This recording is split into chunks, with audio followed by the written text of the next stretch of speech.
Commander Zethkar adjusted his sensory organs as the massive exploration vessel Harmonious Discovery dropped out of hyperspace at the edge of an unremarkable star system. The bridge hummed with quiet efficiency as his crew of xenobiologists, cultural analysts, and contact specialists prepared for what should have been a routine first contact mission. "Initial scans complete, Commander," reported Science Officer Velnera, her crystalline features reflecting the soft blue glow of her workstation. "Single habitable planet, third orbital position. Moderate technological development detected. Radio emissions suggest they've achieved basic space travel but haven't left their planetary system." Zethkar's mandibles clicked in satisfaction. Another primitive world ready for integration into the galactic collective. After 3 centuries of peaceful expansion, the process had become almost mundane. Find a developing species, assess their potential, guide them into galactic society. Most species required decades of careful cultural conditioning before they were ready for the responsibilities of interstellar civilization. "Any unusual readings?" he asked, settling his large frame into the command chair. His species, the Kethmori, had been among the founding members of the collective. Their natural diplomatic abilities and patient temperament made them ideal for first contact situations. "Nothing concerning," Velnera replied, manipulating her holographic displays. "Standard carbon-based life forms, oxygen-nitrogen atmosphere, gravity within normal parameters for most collective species. The dominant sapient species appears to be bipedal, averaging 1.7 standard units in height." Cultural analyst Prindor, a tall, ethereal being from the peaceful Ashankari worlds, glided forward on his anti-gravity platform. "Preliminary analysis of their transmissions reveals a highly fractured society. Multiple nation-states, frequent conflicts, significant cultural and linguistic diversity. Classic pre-unification civilization." "Typical," Zethkar mused. "Most species went through such phases before developing the wisdom for planetary unity." "Threat assessment?" "Minimal," responded Security Chief Korvan, her scaled hide shifting from green to a relaxed blue. "Primitive chemical rockets, basic nuclear capabilities limited to surface weapons. No energy shields, no faster-than-light capability. Their most advanced military technology appears to be barely sufficient for planetary defense against natural threats." The assessment matched their databases perfectly. The galaxy was full of such worlds, young species taking their first tentative steps toward true civilization. Some, like the artistic Melodans or the philosophical Zarathi, contributed unique perspectives to the collective. Others provided valuable resources or strategic locations. All were welcomed with patience and guidance. "What do they call themselves?" Zethkar asked. Linguistic specialist Kuira's tentacles danced across her translation matrix. "Multiple designations, but the most common appears to be humans or variations thereof. They inhabit a planet they call Earth." "Standard preliminary observation period?" inquired Velnara. Zethkar considered this. The collective's protocols were well established and had served them well across thousands of successful contacts. 3 months of covert observation to understand the species' psychology, social structures, and cultural values. Then careful revelation of galactic civilization, usually starting with gifts of basic technology and medical knowledge to demonstrate peaceful intentions. "Begin standard protocols," he decided. "Establish observation posts on their moon and several outer system bodies.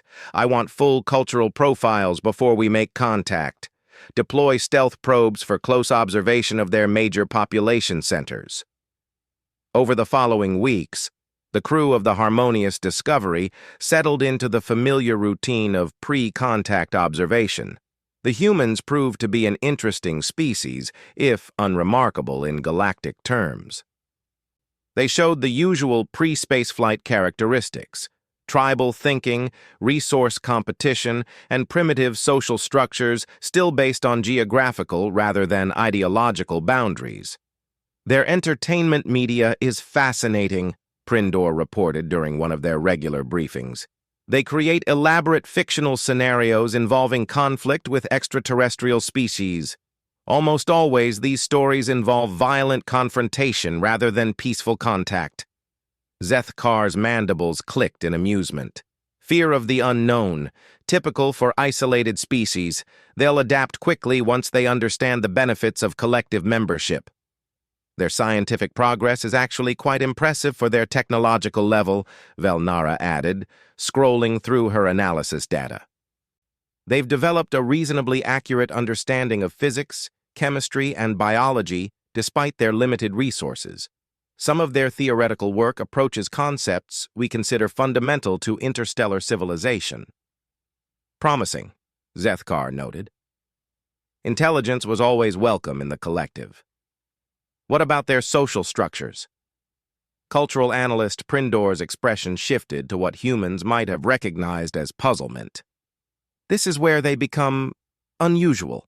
They maintain thousands of distinct cultures simultaneously. Most species unify culturally long before achieving space travel, but humans seem to celebrate their differences rather than eliminate them. Primitive tribalism, suggested Korvan dismissively. They'll outgrow it. Perhaps, Prindor said slowly, but it's more complex than that. They form intense emotional bonds, not just with their genetic relatives, but with members of different subspecies entirely. They adopt and care for other species' offspring. They risk their lives for abstract concepts like justice or freedom.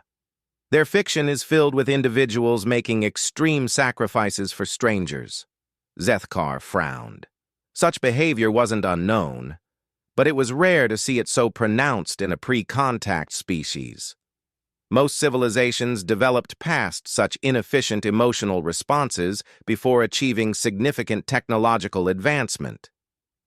Any signs of hive mind development? He asked.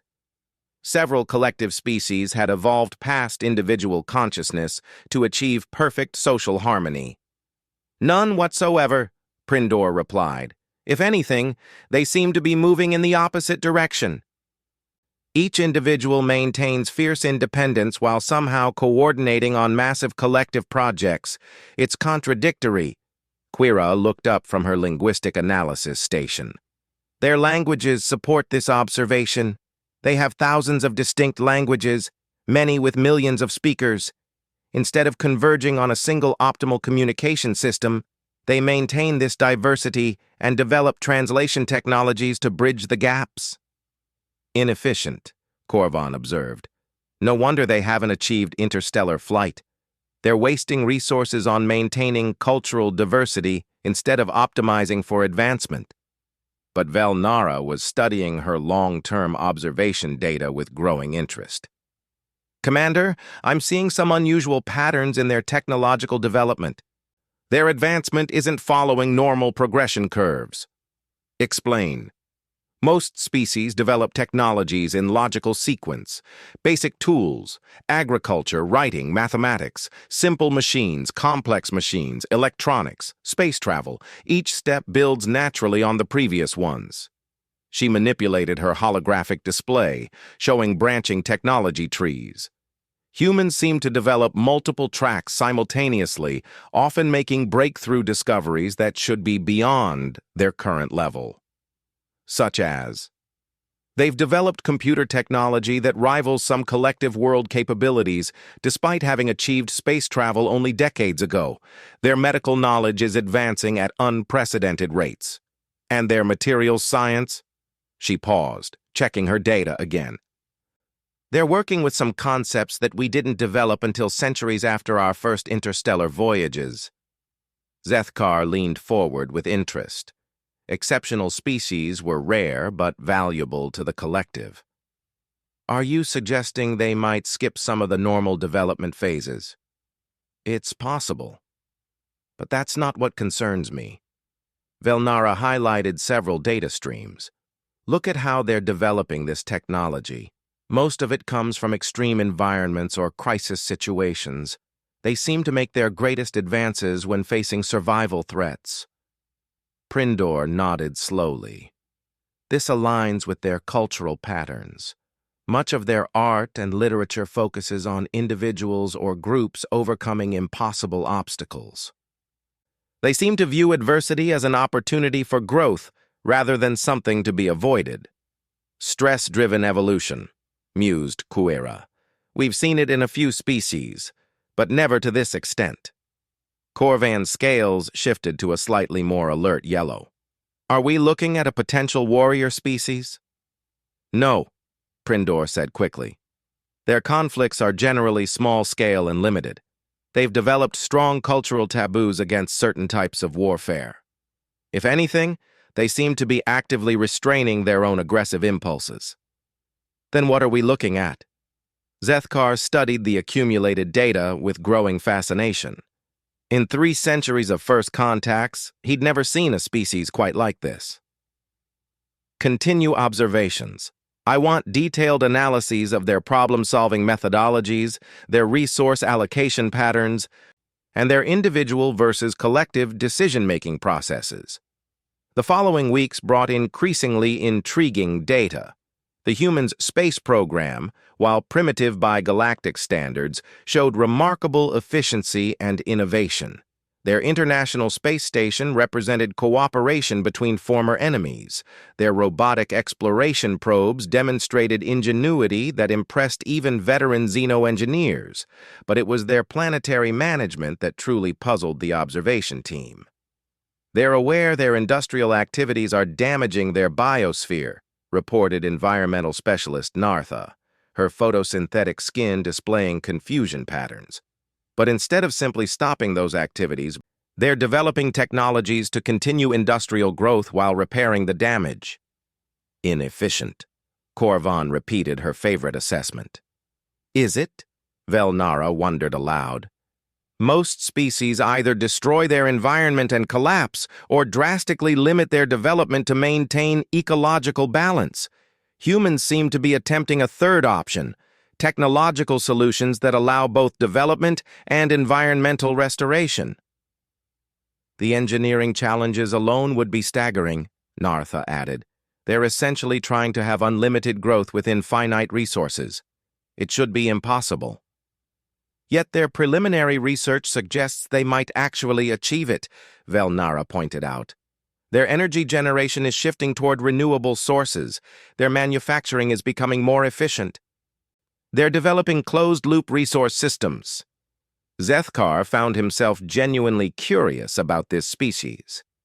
Are there any analogous examples in the collective databases?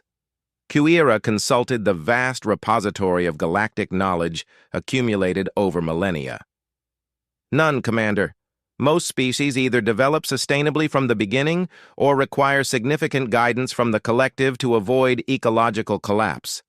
The humans appear to be self-correcting their development path without external intervention. Perhaps it's time to initiate contact, suggested Prindor. They might benefit from collective knowledge and guidance. But Zethkar hesitated. Something about the data patterns bothered him. The humans seemed almost too adaptable, too innovative. What's their response to crisis situations? Velnara brought up her behavioral analysis files. Extraordinary. They have a saying, necessity is the mother of invention. When faced with survival threats, they demonstrate problem-solving capabilities that border on the incredible. During their recent global pandemic, they developed and distributed multiple vaccine variants in less than 1 planetary year. That's impressive medical technology for their development level, Nartha observed. It's not just the technology, Velnara continued. It's the coordination.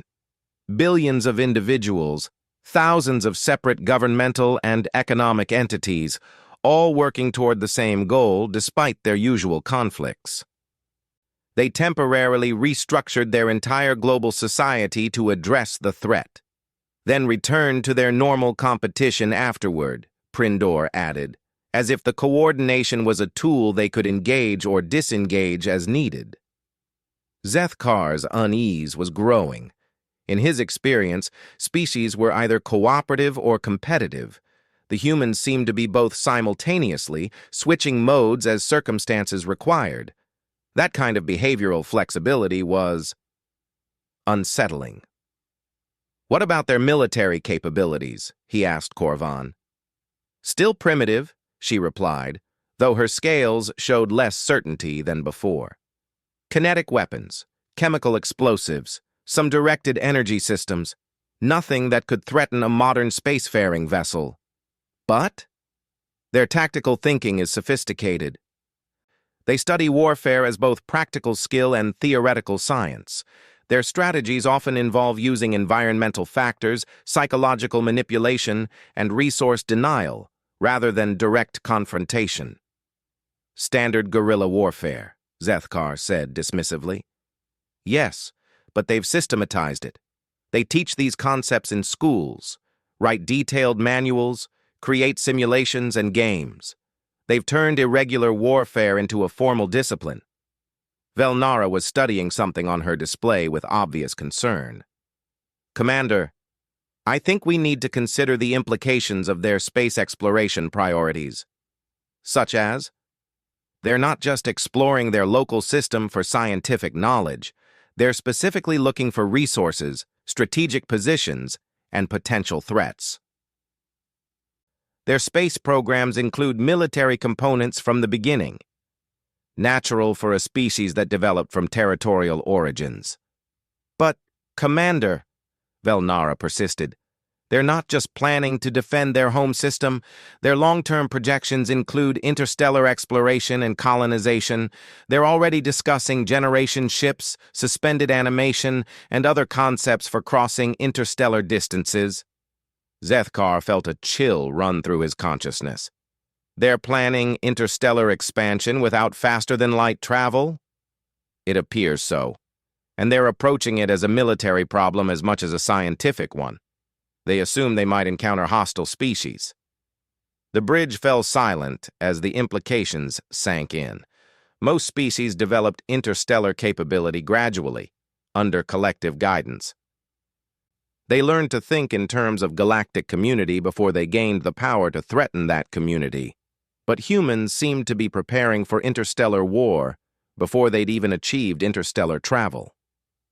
"Perhaps," Zethkar said slowly, "we should accelerate our contact timeline, guide them toward more peaceful approaches before they develop dangerous capabilities." But Quira was studying her translation matrices with obvious alarm. "Commander, we may have a more immediate problem." "Explain." "I've been analyzing their military communications protocols. They've noticed our observation activities." The bridge erupted in concerned discussions, but Korvan's security training cut through the noise. "How much do they know?" "They've detected gravitational anomalies from our stealth systems. Their astronomical observation networks are more sophisticated than we initially assessed. They know something artificial is in their system." Zethkar's mandibles clicked rapidly as he processed this development. Being detected during the observation phase was unprecedented in collective history. Most pre-spaceflight species lacked the technology to detect properly shielded observation posts. "Do they know the objects are artificial?" "They're conducting investigations. Some of their governments have classified the information, but their scientific community is actively studying the anomalies." Velnara looked up from her workstation with obvious worry. "Commander, there's something else. They're not just investigating passively." "What do you mean?" "They're developing countermeasures." The words hung in the air like an accusation. Species that developed countermeasures against superior technology before achieving contact were vanishingly rare and historically dangerous. "What kind of countermeasures?" Zethkar asked, though he suspected he already knew the answer. "They're upgrading their space-based telescopes, deploying new satellite networks, and—" Velnara paused, double-checking her data. "They're launching what appear to be hunter-killer satellites designed to intercept unknown objects in their system." "They're going to attack our observation posts?" It's possible. Their military leadership seems to view the unknown objects as potential threats requiring preemptive action. Zethkar realized that their routine first contact mission had just become something entirely unprecedented. The humans weren't waiting to be contacted. They were preparing to defend themselves against whoever was watching them, and they were doing it with primitive technology that somehow worked against collective stealth systems. For the first time in his career, Commander Zethkar began to wonder if they'd made a terrible mistake in approaching this particular world. The situation deteriorated faster than anyone on the Harmonious Discovery had thought possible. Multiple human spacecraft launched in the last 6 standard hours, reported sensor technician Morkel, his voice tight with concern. They're using efficient trajectory calculations that will intercept 3 of our observation posts. Commander Zethkar stared at the tactical display in disbelief. The small, primitive vessels rising from Earth's surface shouldn't have been able to detect his carefully hidden observation network, let alone target it with such precision. Yet the mathematical projections were undeniable. "How accurate are their targeting solutions?" he asked. "Within acceptable margins of error," Korvan replied, her scales now showing deep amber patterns of alarm. "Commander, these aren't exploratory missions. Based on their flight profiles and payload configurations, these are attack runs." Science Officer Velnara looked up from her analysis station, confusion clear in her crystalline features. "This doesn't match any known first contact patterns. Pre-spaceflight species simply don't have the capability to threaten collective observation technology."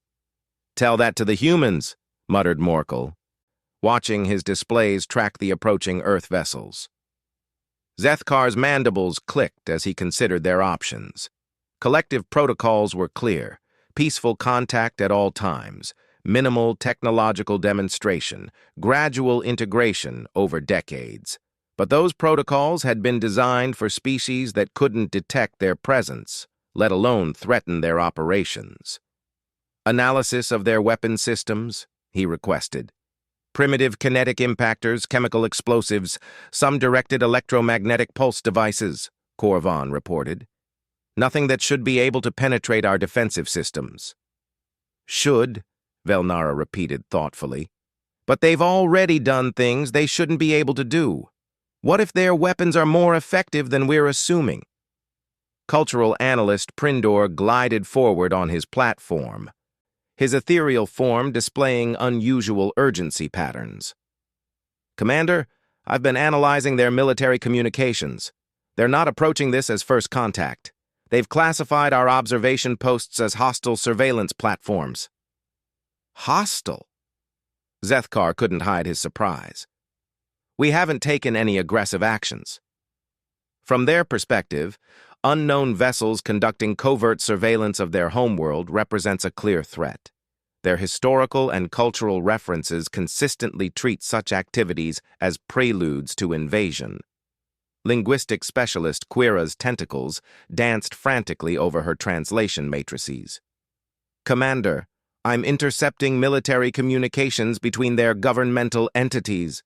They're coordinating response protocols across multiple nation-states." "That's impossible," objected Prindor. "Their political analysis indicated chronic conflict between these groups. Yet they're acting with unified purpose when faced with external threat," Quira confirmed. "Multiple languages, multiple command structures, but coordinated strategic objectives." Zethkar felt the first stirrings of genuine unease. Unity in the face of external threats wasn't unusual, but most species required extensive negotiations and compromise to achieve such coordination. The humans seemed to have accomplished it in mere days. "Time to intercept?" he asked. 47 standard hours for the first wave," Morkel replied. "But Commander, they're launching additional missions. 7 separate spacecraft on different trajectories." "They're not just targeting the posts they've detected," Korvan added grimly. "They're conducting systematic search patterns to locate additional observation platforms. Show me their approach vectors." The tactical display lit up with projected paths emanating from Earth like spokes on a wheel. Zethkar studied the patterns with growing amazement. The humans were using probability analysis and strategic thinking that demonstrated sophisticated understanding of three-dimensional tactics. They're assuming we have multiple hidden platforms and using statistical distribution models to predict their locations, Velnara observed. That's remarkably advanced spatial reasoning for a species that's never engaged in interstellar warfare. Because they've been engaging in terrestrial warfare for millennia, Prindor said quietly. They've had thousands of years to develop tactical expertise. We've been thinking of them as a primitive species, but they're actually a highly experienced military civilization that simply lacks advanced technology. The implications of that statement settled over the bridge like a cold fog. Military experience combined with innovative thinking. Tactical expertise applied to technological problems.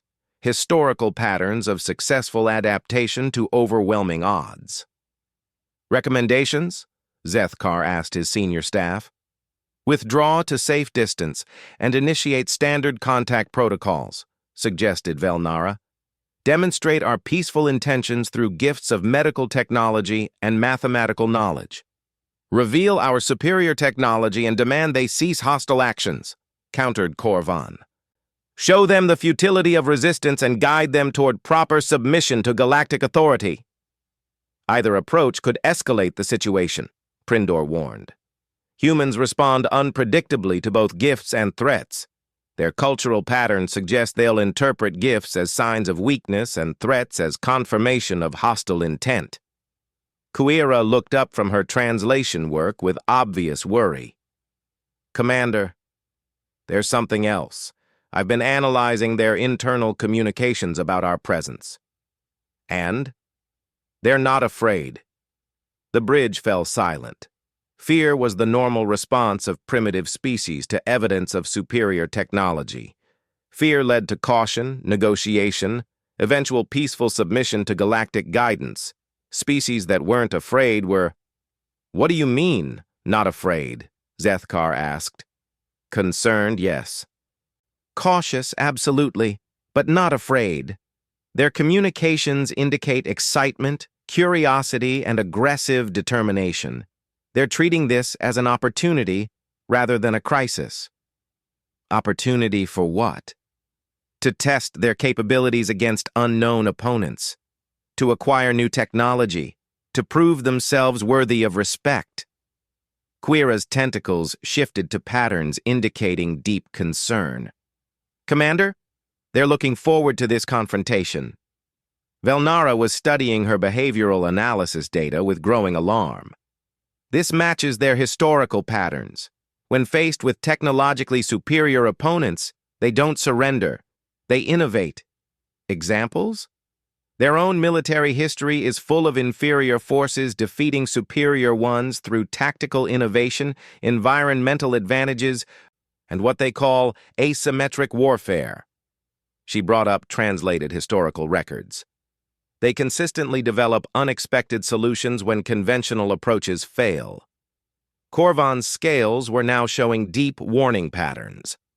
Commander, recommend we withdraw immediately.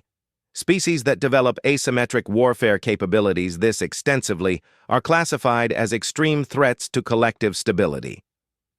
But Zethkar was studying the approaching human vessels with professional fascination, despite his growing concern. What are they hoping to accomplish with such primitive weapons?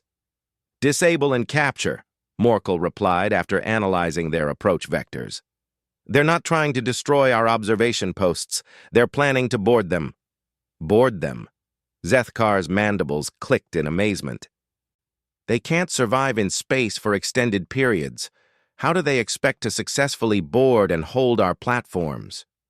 They've developed specialized equipment, Velnara reported, analyzing the technical specifications of the approaching craft. Powered armor, life support systems, cutting tools, data extraction devices. They're not just planning to board our platforms, they're planning to take them apart and steal our technology. That's... that's piracy, Prindor said faintly. From their perspective, it's acquisition of enemy intelligence assets, Kuira corrected. They're treating this as active warfare, not first contact. Zethkar realized they had fundamentally misunderstood not just human capabilities, but human psychology. They weren't dealing with a primitive species seeking guidance. They were facing a militarized civilization that viewed unknown advanced technology as something to be captured rather than feared. Signal the observation posts, he decided. Prepare for emergency withdrawal to the ship. Sir, Morkel interrupted, I'm detecting additional activity from Earth. Multiple launch sites are activating simultaneously. The tactical display updated to show dozens of new trajectories. Not just the systematic search patterns they'd identified earlier, but a coordinated saturation attack designed to overwhelm any defensive responses. How many vessels are they launching? Zethkar asked. Current count is 43 separate spacecraft, with more activating. Commander, this represents a significant portion of their global launch capacity. They're committing everything they have to this operation. They're treating contact with us as their most important priority, Velnara said with wonder. More important than their economic competition, their political conflicts, their resource management. They've unified their entire species around the goal of capturing our technology. And they're doing it with the kind of coordination that should take years to organize, added Prindor. We're watching them accomplish in days what most species need decades to achieve. Zethkar was beginning to understand why no databases contained analogous examples. The humans weren't following normal development patterns because they weren't a normal species. They were something unique and uniquely dangerous. Status on the observation post withdrawal? He asked. Complication. Sir, reported Chief Engineer Tekmar over the communication system. Post 7 is reporting technical difficulties with their stealth systems. What kind of difficulties? They're being actively scanned by human sensor arrays. The scan frequencies are interfering with our cloaking matrix. Corvan leaned forward sharply. That's impossible. Primitive electromagnetic scans can't affect quantum cloaking technology. Unless they're not using purely electromagnetic scans, Velnara suggested. What if they've developed hybrid detection methods that combine multiple physical principles? Theoretical impossibility, Tekmar replied over the comm. But Post 7 is definitely experiencing system failures. They may not be able to withdraw before the human vessels arrive. Zethkar felt the mission spiraling beyond any conceivable control. Options for Post 7? We could retrieve them with the ship's tractor systems, suggested Corvan, but that would require revealing our location and capabilities. Or we could allow them to be captured and analyzed, Velnara said quietly. Absolutely not, Zethkar replied immediately. Collective technology cannot be allowed to fall into the hands of an uncontrolled species. Then we have to defend Post 7, Corvan concluded. Active intervention. Which means revealing our capabilities and potentially starting an interstellar war with a species that shouldn't be able to threaten us, Prindor added. Zethkar stared at the tactical display, watching the approaching human vessels close on their positions with mathematical precision. In 3 centuries of peaceful first contacts, he'd never faced a situation remotely similar to this. Commander, Kuira called urgently. I'm detecting changes in human communication patterns. They're implementing what appears to be battlefield communication protocols. Meaning?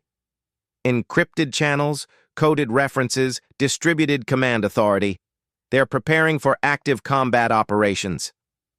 Against opponents whose capabilities they don't understand. They're assuming we're hostile and acting accordingly. From their perspective, we've been conducting covert surveillance of their homeworld for months. That's an act of war by their standards. Velnara looked up from her latest analysis with obvious disbelief. Commander, I'm tracking their resource allocation for this operation. They're spending approximately 3% of their global economic output on these missions. 3%? Zethkar couldn't hide his shock. That's enormous for exploratory operations. They're not treating this as exploration. They're treating this as the most important event in their species' history. The bridge crew absorbed this information with growing unease. A species willing to commit 3% of their global resources to acquiring alien technology wasn't going to be deterred by demonstrations of superior firepower. If anything, such demonstrations would only convince them that the technology was worth even greater efforts to obtain. "Sir," Morkel announced, "human vessels are entering effective weapons range of Post 7. On the main display, they watched the first human spacecraft approach the hidden observation platform. The vessel was crude by galactic standards: chemical rockets, primitive electronics, basic life support. But it moved with purpose and precision that spoke of extensive planning and preparation. "Post 7, report status," Zethkar ordered. "Stealth systems at 60% effectiveness and declining," came the reply. "Human scans are definitely interfering with our cloaking matrix. We're becoming visible to their sensors." "Can you withdraw?" "Negative, Commander. If we activate our engines, we'll become fully visible. They'll track us directly to our ship." Zethkar realized they were facing the nightmare scenario that collective protocols had been designed to prevent: discovery of galactic civilization by an unprepared and militaristic species. But the protocols assumed such discovery would be accidental, leading to fear and eventual negotiation. The humans weren't afraid. They were hunting. "Human vessel is deploying mechanical arms," Post 7 reported. "They're attempting to physically attach devices to our hull." "What kind of devices?" "Unknown technology. Wait, they appear to be drilling tools and sensor arrays. Commander, I think they're planning to cut through our hull and extract samples of our technology." Korvan's scales flashed brilliant red. "They're going to dissect one of our platforms to learn how it works. And they're doing it while we're still aboard," added the voice from Post 7. Zethkar felt the last vestiges of normal protocol slip away. The humans weren't just challenging the collective's technological superiority. They were actively working to steal and replicate it. And they were doing so with a level of systematic efficiency that suggested they'd been planning for exactly this scenario. "All posts, emergency withdrawal to the ship," he ordered. "Full power. Ignore stealth protocols." "Sir," Korvan warned, "that will reveal our location to every sensor on Earth." "They've already found us," Zethkar replied grimly. "The question is whether we can withdraw before they capture enough of our technology to become a genuine threat to galactic civilization." But even as he gave the order, he suspected they were already too late. The humans had demonstrated capabilities that shouldn't have existed, coordination that shouldn't have been possible, and determination that exceeded anything in collective databases. And they were just getting started. "Commander," Velnara said quietly, "I think we need to consider the possibility that we've encountered something entirely unprecedented." "Such as?" "A species capable of reverse engineering galactic technology within their existing industrial base." The words hung in the air like a death sentence for galactic stability. If the humans could duplicate collective technology, they wouldn't need centuries of careful guidance to become spacefaring. They could do it in years, or less, and they would do it as a military operation, not as a peaceful expansion. "Get us out of here," Zethkar ordered. "Best possible speed." "What about Post 7? Zethkar watched the tactical display show human vessels swarming around the disabled observation platform like predators surrounding wounded prey. "We'll have to hope they can't learn too much from one platform." But even as he said it, he knew he was wrong. The humans had already learned enough to find them. How much more could they accomplish with actual samples of collective technology? The answer, he feared, was about to reshape the galaxy. 18 standard days after the retreat from Earth, Commander Zethkar stood in the emergency session chamber of the Galactic Collective's High Council, facing the most distinguished beings in known space. Representatives from 47 major civilizations had assembled to hear his report, the first failed first contact mission in collective history. Supreme Coordinator Yith-Sana, an ancient being whose crystalline form held the accumulated wisdom of 5 millennia, spoke with tones that resonated through multiple dimensional frequencies. Commander Zethkar, your preliminary reports have caused considerable concern among the council members. Please provide complete details of your encounter with this human species. Zethkar's mandibles clicked nervously as he accessed his data files. Around the circular chamber, some of the galaxy's most advanced minds waited to hear how a primitive pre-spaceflight species had forced a collective exploration vessel to retreat. Honored coordinators, the humans represent a fundamental challenge to our understanding of species development patterns. They possess capabilities that don't correspond to any known classification system.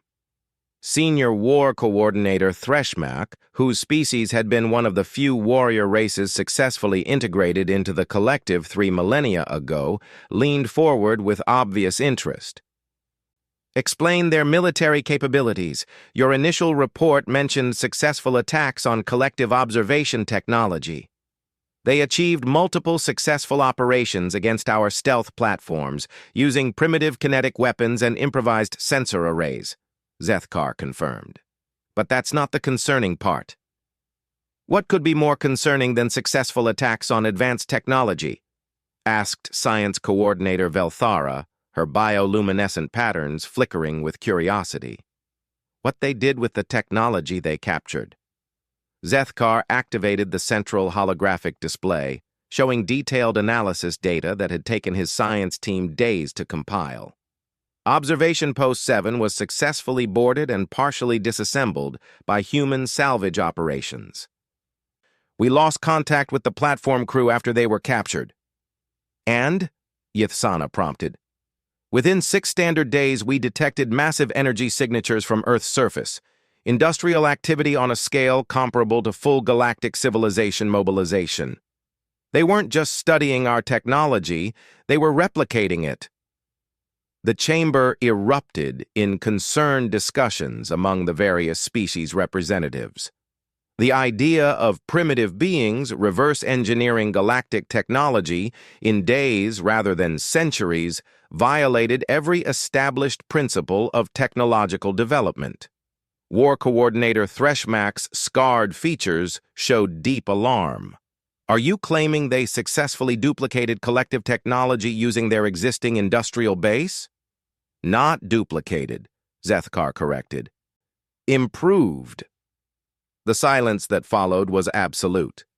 Impossible, stated Technology Coordinator Quinvera, her cybernetic enhancements gleaming with disbelief. Technological advancement requires incremental understanding.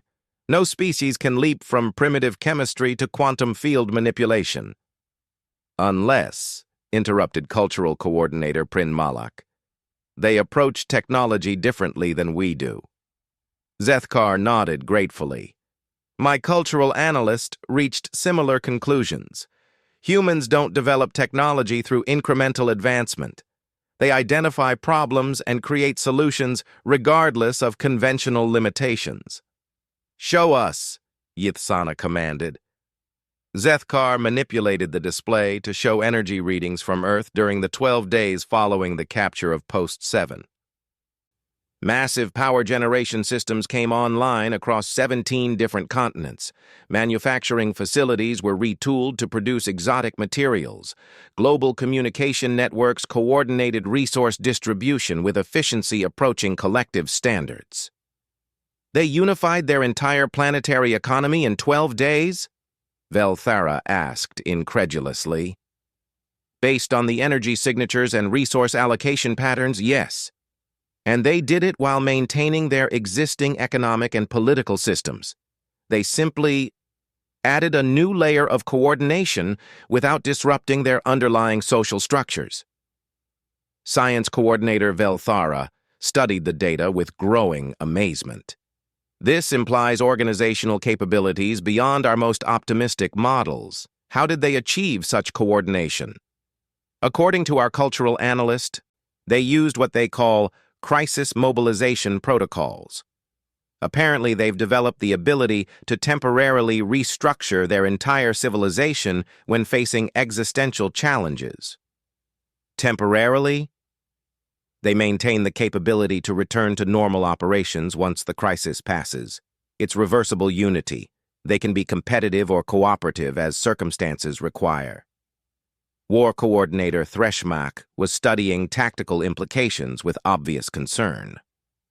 Commander, what specific technologies did they replicate? Zethkar felt his certainty crumble as he accessed the most disturbing data. All of them. Clarify. They replicated our propulsion systems, our energy generation, our materials science, our sensor technology, and our communication systems. In 12 days. And the improvements you mentioned? They took our observation platform stealth technology and developed active camouflage systems that work better than our originals. They analyzed our propulsion system and created engines 30% more efficient than collective standard designs. They studied our sensor arrays and built detection systems that can locate stealth technology we thought was undetectable. The implications settled over the chamber like a gathering storm. A species that could not just replicate, but improve galactic technology using primitive industrial base represented a threat beyond any existing classification. Cultural Coordinator Prin Malak asked the question everyone was considering. What are they doing with these capabilities? Zethkar activated a new data stream showing the most recent intelligence his long-range sensors had gathered. They've launched 17 interstellar vessels. 17? Ythsana's harmonics shifted to patterns indicating deep alarm. Powered by improved versions of our propulsion systems, each vessel carries approximately 1,000 humans plus manufacturing capabilities, scientific equipment, and... Zethkar paused, checking his data again. Military assets. They're expanding into interstellar space? At unprecedented speed. Based on their trajectory calculations, they're targeting systems with habitable planets, strategic resources, and advanced civilizations. War Coordinator Threshmak rose from his position, his massive frame radiating battle readiness that hadn't been seen in the chamber for centuries. Are you telling this council that we've inadvertently provided a primitive aggressive species with the technology for rapid galactic expansion? That's not the worst part, Zethkar admitted. Explain. They're recruiting. The chamber fell silent as the representatives processed this information. What do you mean, recruiting? Asked Technology Coordinator Quinvera. Their interstellar vessels aren't just carrying humans, they're making contact with other species and offering them partnership agreements. Advanced technology in exchange for specialized knowledge or strategic cooperation. What species would ally with unknown primitives? Zethkar activated a list that made several council members recoil in shock. The Zephyrians have already signed mutual defense agreements with 3 human vessels. The Christek Collective has entered into technology exchange partnerships. The warrior clans of Rethmore have established what they call brotherhood bonds with human military units. This is catastrophic, breathed Science Coordinator Velthera. They're not just expanding, they're building an alliance network. Based on what appeal? Threshmak demanded. What are they offering that would convince established species to abandon collective membership? Freedom, Zethkar replied simply. Elaborate. They're offering species the opportunity to develop and expand without collective oversight. No gradual integration periods, no cultural modification requirements, no technological limitation protocols. They're promising immediate access to advanced technology and unrestricted development rights.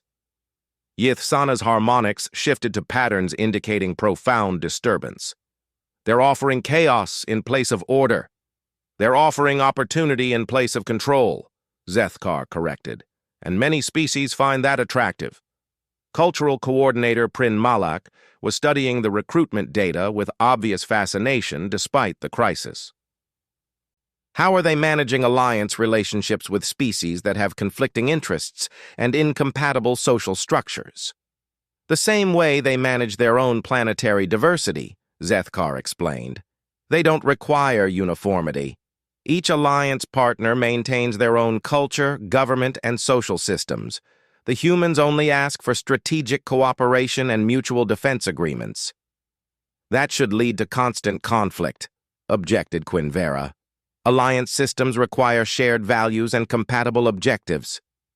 Human alliance systems apparently don't. They're building what they call a confederation, multiple independent civilizations coordinating on specific objectives while maintaining complete autonomy otherwise. Thresmach was studying tactical projections with growing alarm. Commander, based on their expansion rate and recruitment success, what are the strategic implications for collective territory? Zethkar had been dreading this question. At current expansion rates, they'll reach collective core worlds within 50 standard years. 50 years? Yithsana's harmonics reached frequencies that caused several representatives to recoil. That's faster than our most aggressive civilizations achieved in their prime expansion periods. And they're not just expanding randomly, they're moving systematically toward collective space while building infrastructure and alliance networks along their route. They're creating staging areas for larger operations. Are you suggesting they're planning to invade collective territory? I'm suggesting they're planning to offer collective member species better alternatives to membership. The implications of this statement hit the chamber like a physical blow. The collective's authority depended on being the only source of advanced technology and galactic civilization. If the humans could offer the same benefits without the restrictions, the entire galactic order would collapse. Supreme Coordinator Yithsana spoke with harmonics that resonated with the authority of 5,000 years of galactic leadership. Recommendations for response? War Coordinator Thresmach spoke immediately. Military intervention. Deploy the combined fleet to suppress human expansion before their capabilities exceed our ability to contain them. Inadvisable, countered Cultural Coordinator Prin Malak. Military action against a species this adaptable could trigger exactly the kind of galactic war we've spent millennia preventing. What alternatives do we have?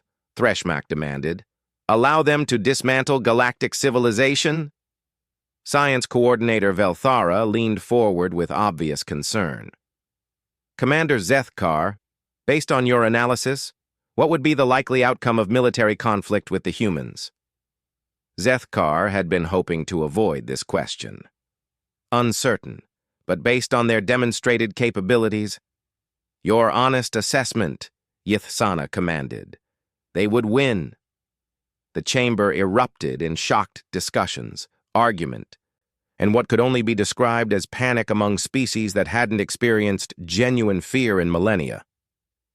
Impossible, Thresmach stated flatly. They're a single primitive species. The collective represents 47 advanced civilizations. The collective represents 47 civilizations that have lived in peace for so long they've forgotten how to fight, Zethkar replied. The humans have never stopped fighting. They've turned warfare into a science, strategy into an art, and adaptation into a way of life. They've spent their entire evolution learning to overcome superior opponents. And now they have superior technology to work with, added Prin Malak quietly. Technology Coordinator Quinvera was studying development projections with obvious disbelief. Commander, are you suggesting that a species we could have destroyed with minimal effort 18 days ago now represents an existential threat to galactic civilization? I'm suggesting that a species we thought we could have destroyed 18 days ago was actually capable of destroying us even then, Zethkar corrected. We just didn't understand what we were looking at. Explain. The humans didn't achieve spaceflight because they were peaceful enough for stable planetary development. They achieved it despite being the most militaristic species we've ever encountered. They didn't develop advanced technology through gradual research. They developed it by turning their entire planet into a weapons laboratory. Zethkar manipulated the display to show detailed analysis of human technological development patterns.